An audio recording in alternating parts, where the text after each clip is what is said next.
Hello प्यारे बच्चों, आप सभी का स्वागत है मेरे यूट्यूब चैनल बबली एजुकेशन में। आप सभी कैसे हैं? आशा करती हूँ कि आप सभी अच्छे होंगे। आज मैंने जो टॉपिक लिया है वो है किकई का अनुपात। अब बात करें कि इसका संदर्भ क्या है, तो सबसे पहले मैं इसके संदर्भ की बात कर लेती हूँ। प्रस्तुत पद्यांश हमारी पाठ्य पुस्तक हिंदी पद्य के या हिंदी काव्य के किकई का अनुताप नामक शीर्षक से अवतरित है। इसके रचयिता मैत्रेयी गुप्त है।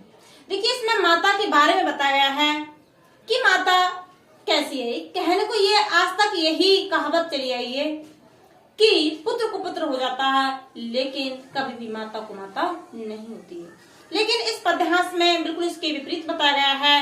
ये बताया है कि पुत्र पुत्री रहता है, लेकिन एक माता माता होकर भी जिस रीति को कहा गया था, इस कहावत को कहा गया था कि माता कभी को माता नहीं होती है। लेकिन किकई ने खुद कहा है कि मैं तो एक माता होकर मैंने जग की ही रीति को ही बदल दिया कि दुनिया में लोग यही कहते थे कि माता माता ही रहती है, कुमाता नहीं हो सकती, लेकिन मैं तो कुमाता बन गई।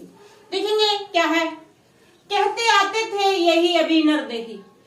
देखिए, कवि ने बताया है, इसमें कवि ने बताया है कि अभी तक नरदेही मतलब प्रत्येक मनुष्य यही कहता आता था। क्या कहते आता था? माता ना कुमाता पुत्र को पुत्र बनेगी, कि माँ कभी भी कुमाता नहीं बन सकती और पुत्र को पुत्र बन जाता है। फिर क्या है, अब कहे सभी हाय वृद्ध विधाता, हे पुत्र पुत्र ही रहे कुमाता माता। लेकिन क्या कह रही है कि अब सब यही कहेंगे। क्या कहेंगे? सभी हाय वृद्ध विधाता, कि मैंने उस विधाता की नीति को ही बदल दिया। सब यही कहेंगे अब पुत्र पुत्री रहता है और एक माता कुमाता बन गई। ये उस समय का वर्णन है जब केकई ने राम के लिए वनवास दिया है।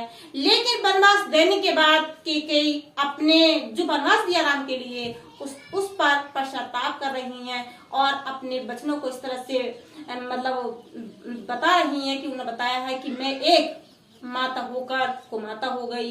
लेकिन जग में हमेशा यही रीति आ रही थी, यही कहावत आ रही थी कि एक पुत्र को पुत्र हो जाता है, लेकिन माता कभी को माता नहीं होती है। लेकिन आज के दौर में भी कहीं कहीं ये देखने को मिल रहा है। मैं सभी महिलाओं के लिए नहीं कह रही हूँ कि सभी महिलाएं गलत होती हैं या सभी माताएं कुमाता हो जाती हैं। कहीं कहीं ऐसा सुनने को ही मिला है और देखा भी जा रहा है कि आज के दौर में माताएं जो होती हैं वो अपने बच्चों का, कोई माता ऐसी होती है जो अपने बच्चों का ध्यान नहीं रखती है। और ध्यान का क्या, अपने छोटे छोटे बच्चों के लिए भी छोड़कर दूसरे के साथ चली जाती हैं। क्या ऐसी माँ है?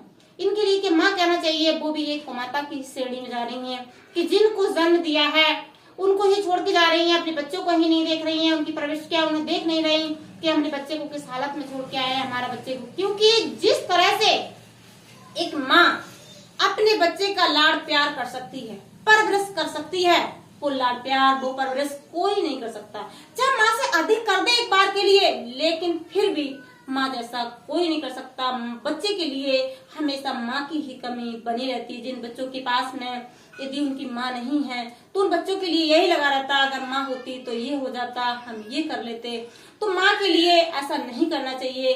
जिन बच्चों को जन्म दिया है, जो बच्चे उनके पास हैं, उनका ध्यान रखना चाहिए, उनकी परवरिश करनी चाहिए। क्योंकि बच्चे में जो भी गुण आते हैं और जो लक्षण आते हैं वो सबसे पहले वो अपनी माँ के ही सीखता है, अपने परिवार से ही सीखता है। इसीलिए मतलब ये प्रश्न भी बनता है कि बताइए प्रथम पाठशाला किसके लिए कहा जाता है और प्रथम गुरु किसको कहा जाता है?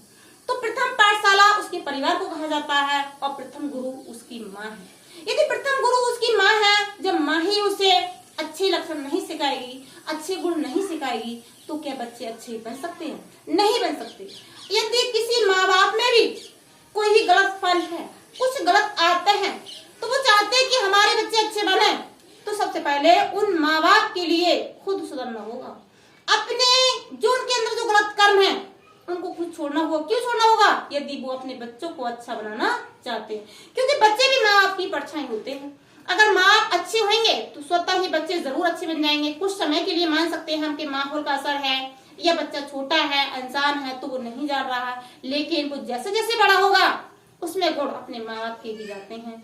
तो हर माँ बाप के लिए मैं ये कहना चाहूंगी कि यदि अपने बच्चों को अच्छा बनाना है तो आपके अंदर कोई भी गलत आदत है तो उस आदत को छोड़ देना चाहिए। क्यों छोड़ देना चाहिए? क्योंकि आप सोचते आपके अंदर तो है ही आदत, आपने अपनी आदत को तो मतलब एक तरह से स्वीकार कर लिया कि मेरे अंदर गलत आदत है ही, लेकिन वही आदत कल के लिए आपके बच्चे में बन गई तो आप उस आदत के लिए बिल्कुल गवारा नहीं कर सकते। क्योंकि कोई भी पिता, यदि मान लो कोई भी पिता शराब पीता है या जुआ खेलता है या कोई और काम करता है, तो वो पिता ये नहीं चाहता है कि मेरा बेटा भी शराबी बने, कि मेरा बेटा भी जुहारी बने। लेकिन तुम ये नहीं चाहते हो कि मेरा बेटा जुहारी नहीं बने, मेरा बेटा शराबी नहीं बने, तो सबसे पहले अपने अंदर की जो कमी है, अपनी जो गलतियां हैं, आपके जो कर्म हैं, उनको सुधारो, तभी तो आपका बेटा अच्छा बन सकता है।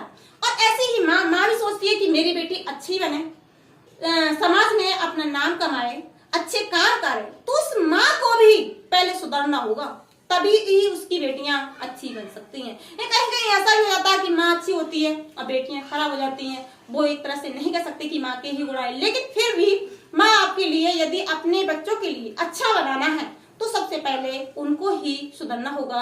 कि मानती हूँ मैं इन शब्दों से किसी के लिए मेरे शब्दों से ठेस पहुंची हो तो मैं सॉरी चाहती हूँ, क्योंकि मैंने सबके लिए नहीं बताया। हर महिला गलत नहीं होती, हर पुरुष गलत नहीं होता है, सभी महिला एक जैसी नहीं होती हैं। कुछ महिलाएं होती हैं जो अपने बच्चों पर ध्यान नहीं रखती हैं, तो मैं उनके लिए ही कहना चाहूंगी, प्रत्येक महिला के लिए, प्रत्येक पिता के लिए, प्रत्येक माँ के लिए अपने बच्चों को ध्यान रखना चाहिए, उन्हें अच्छे माहौल में डालना चाहिए। यदि वो गलत संगति में जा रहे हैं तो उन्हें अच्छी संगति में लाना चाहिए। आज के लिए ही इतना ही। अब मैं मिलती हूँ आपसे एक नेक्स्ट वीडियोस में, तब तक के लिए बाय बाय।